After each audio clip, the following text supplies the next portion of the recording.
নামাজ এমন একটা জিনিস, ঈমান আনার পর আপনার আমার প্রথম কাজ হলো নামাজ কায়েম করা। মুমিন যারা দাবি করি, মুমিনের এক নম্বর কোয়ালিটি হলো মুমিনরা 5 ওয়াক্ত নামাজ পড়বে।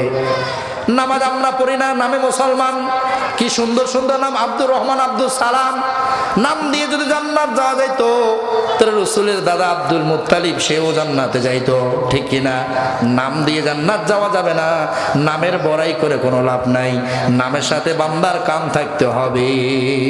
নাম তোমার আব্দুর রহমান, কাজে কর্মে নেই প্রমাণ। নামাজ রোজার ধারে ধারে না, ইসলামী জীবন মানে না দিস কোরআন। হায়রে আব্দুর রহমান, নাম দিয়ে কি হয় রে কাম, ঠিক না? নাম তোমার আব্দুর রহমান, কাজ কর্মে নেই প্রমাণ। নামাজ রোজার ধারে ধারে না, ইসলামী বিধান মানে না দিস কোরআন।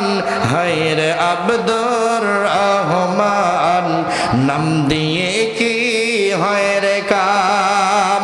কোন বৈজ্ঞানিকে নাম রাখিলে যায় না হওয়া বৈজ্ঞানিক। ইবনে সিনা নাম রাখিলে যায় না হওয়া চিকিৎসাবিদ। উকিল হাকিমে জজ ব্যারিস্টার, উকিল হাকিমে জজ ব্যারিস্টার, ইঞ্জিনিয়ার আর মুগতার, পাশ করে হয় সফল কাম। হায়রে আব্দুর রহমান, নাম দিয়ে কি হয় রে কাম। নাম তোমার আব্দুর রহমান, কাজ কর্মে নেই প্রমাণ। নামাজ রোজার ধার ধারে না, ইসলামী বিধান মানে না দিস কোরআন। হায়রে আব্দুর রহমান, নাম দিয়ে কি হয় রে কাম। কথা বলেন ঠিক কিনা? এই নাম দিয়ে কি হবে? নাম রেখেছে আবুল সরকার, নাউজুবিল্লাহ বলেন। বাউল, বাউলুন আরবি শব্দ। কয়েকদিন আগে আবুল সরকার নামে একজন বাউল আল্লাহকে নিয়ে কটূক্তি করেছে, বলেন নাউজুবিল্লাহ। বলেছেন আল্লাহ মুখ দিয়ে কথা বলে না, পাছা দিয়ে কথা বলে, আল্লাহর আগা পাছা কোনো বুঝে যায় না, বলেন নাউজুবিল্লাহ। এই বাউল সরকার, বাউলুন আরবি শব্দ, যার অর্থ হচ্ছে প্রসাব, নাপাক। প্রসাব কি? প্রসাব কি? পায়খানা কি? এই বাউলুন শব্দ থেকে বাউল শব্দ এসেছে, যার অর্থ হচ্ছে প্রসাব। আবুল, আবুল শব্দের অর্থ হচ্ছে প্রসাবকারী। এক কথায় আবুল, বাউল, আবুল শব্দের অর্থ হচ্ছে প্রসাবকারী, বলেন নাউজুবিল্লাহ। তো এই নাপাক ব্যক্তি আল্লাহকে নিয়ে এত বড় কটূক্তি করলো, আল্লাহর বিরুদ্ধে এত কিছু কথা বললো। বাংলাদেশ 90-95% মুসলমানের দেশ, যে দেশের রাষ্ট্র ধর্মে ইসলাম, যে দেশে 95% মুসলমান, যে দেশকে মসজিদের দেশ বলা হয়, যে দেশকে মুসলমানদের দেশ বলা হয়, পৃথিবীর দ্বিতীয় মুসলিম রাষ্ট্র বাংলাদেশকে বলা হয়, সে বাংলাদেশের ভূখণ্ডে আবুল সরকার নামে একজন নাস্তিক, একজন বেঈমান, যে আল্লাহ সম্পর্কে তার ধারণা নেই, আল্লাহর বিরুদ্ধে কটূক্তি করে, তাকে যখন গ্রেফতার করা হলো, এদেশের কিছু বুদ্ধিজীবী, এদেশের কিছু রাজনীতিবিদ, কিছু রাম, কিছু বাম আবুল সরকারের পক্ষ নিয়ে বলতেছে বাউলদের উপরে যারা হামলা করেছে তারা নেককারজনক কাজ করেছে, বলেন নাউজুবিল্লাহ। আমরা বলতে চাই, বাংলাদেশ মুসলমানের দেশ, শাহজালাল, শাহপরান, শাহ মাকতুমের দেশ, মসজিদ মাদ্রাসার দেশ।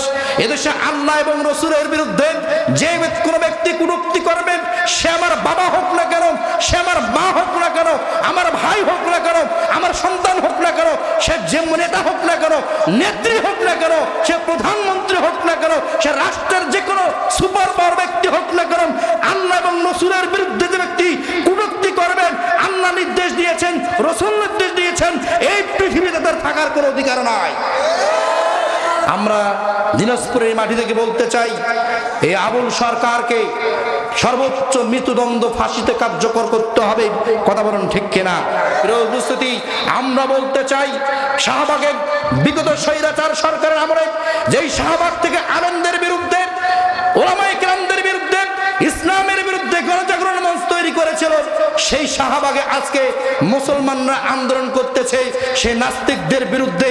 আজকে সেই নাস্তিকদের বিরুদ্ধে আইন পাশের জন্য বাংলাদেশে যদি ইসলামী হুকুমত প্রতিষ্ঠা হয়ে যায়, নাস্তিক মুরতাদ কোরআন ও সুন্নাহর বিরুদ্ধে, আল্লাহ এবং রাসূলের বিরুদ্ধে, কটূক্তি তো দূরের কথা, কোরআনের বিরুদ্ধে কথা বলার মতো সাহস খুঁজে পাবে না। কথা বলুন ঠিক কিনা?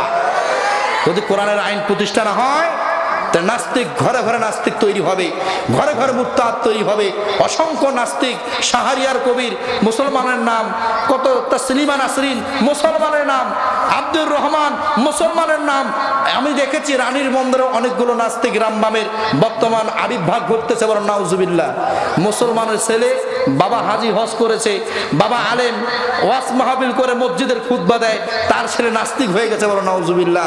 এর একমাত্র কারণ হলো কোরআনের জ্ঞান না থাকার কারণে, ইসলামের জ্ঞান না থাকার কারণে আজকে সন্তানগুলি, মুসলমানের সন্তানগুলি নাস্তিকে রূপান্তরিত হয়ে যাচ্ছে। বলেন নাউজুবিল্লাহ। সম্মানিত উপস্থিতি।